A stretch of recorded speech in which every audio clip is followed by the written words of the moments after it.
గతంలో మరి 14 లక్షలు అన్నారు, అబద్ధాలు చెప్పారు. 10 లక్షలు అన్నారు, సాక్షాత్తు గవర్నర్ చేత 10 లక్షలు అని చెప్పించారు. లాస్ట్ చూసేసరికి 3 లక్షల చిల్లర తీసుకొచ్చారు. ఈ విధంగా జగన్మోహన్ రెడ్డి గారు ఇచ్చినటువంటి ప్రతి స్కీము డైరెక్ట్గా పేదవారికి అందింది.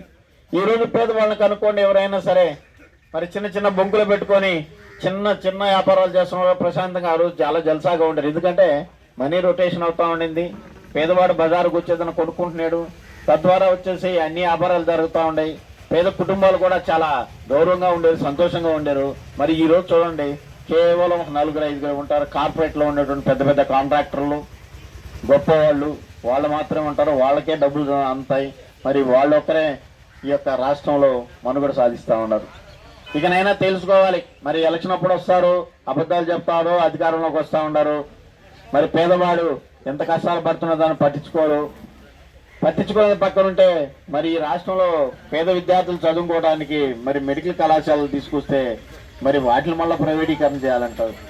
రాష్ట్రంలో బాగా జరిగేటువంటి గవర్నమెంట్కి సంబంధించినటువంటి టూరిజం సంబంధించి 20 హోటల్స్ ఉన్నాయండి.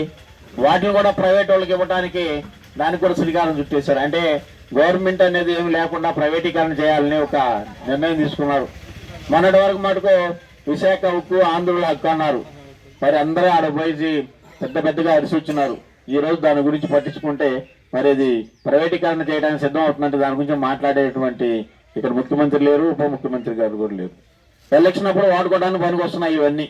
కాబట్టి మనకి ఏదైనా సరే ఈ యొక్క పేద బడుగు బలహీన వర్గాల వాళ్ళకైతేనేమి, ఈ రాష్ట్రం అభివృద్ధి దిశగా ముందుకు తీసుకెళ్లాలంటేనేమి, సంక్షేమాలు అందాలంటేనేమి, అభివృద్ధి పదంగా పరుగులు తీయాలంటేనేమి జగన్మోహన్ రెడ్డి ముఖ్యమంత్రి కావాలి. కాబట్టి ఈరోజు ఆయన ముఖ్యమంత్రిగా లేకపోయినా ఆయన ముఖ్యమంత్రిగా సాధించినటువంటి 17 కాలేజీలు రక్షించడానికి ఆయనకున్నటువంటి సైన్యాన్ని వైఎస్ఆర్ కాంగ్రెస్ పార్టీ మరి అధినాయకత్వం మొదలుకొని ఎమ్మెల్యేలు అయితేనే, మాజీ ఎమ్మెల్యేలు, మాజీ మంత్రులు, స్థాయి ఉన్నటువంటి జిల్లా నాయకులు అయితేనేమి, కార్పొరేషన్ చైర్మన్లు అయితేనేమి, ప్రతి ఒక్కరూ ముందుకు వచ్చి ఇది ఏ ఒక్కరికో వచ్చేటువంటి కార్యక్రమం కాదు, పార్టీ కార్యక్రమం కాదు. ఇది రాష్ట్ర వ్యాప్తంగా ఉన్నటువంటి పరిస్థితి. కాబట్టి రాష్ట్రంలో ఈ మంచి కార్యక్రమానికి శ్రీకారం చుట్టారు. కాబట్టి ప్రతి ఒక్కరు వచ్చి దీంట్లో పాల్గొని మరి ఈ యొక్క కోటి సంతకాల కార్యక్రమంలో కూడా ప్రతి ఒక్కరు వచ్చి సంతకాలు పెట్టాలి. ఎందుకంటే ఇది ఒక నిర్ణయం.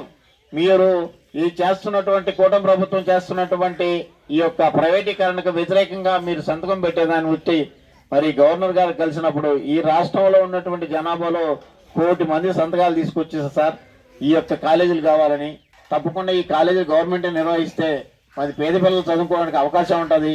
పేదలు వచ్చేసి మంచి కార్పొరేట్ హాస్పిటల్లో సూపర్ స్పెషాలిటీ హాస్పిటల్ కట్టేటువంటి పరిస్థితి ఉంటుంది. కాబట్టి వాళ్ళకి మంచి నాణ్యమైనటువంటి వైద్యం అనేటువంటి పరిస్థితి ఉంటుంది. కాబట్టి చెప్పడానికి ఉంటుంది.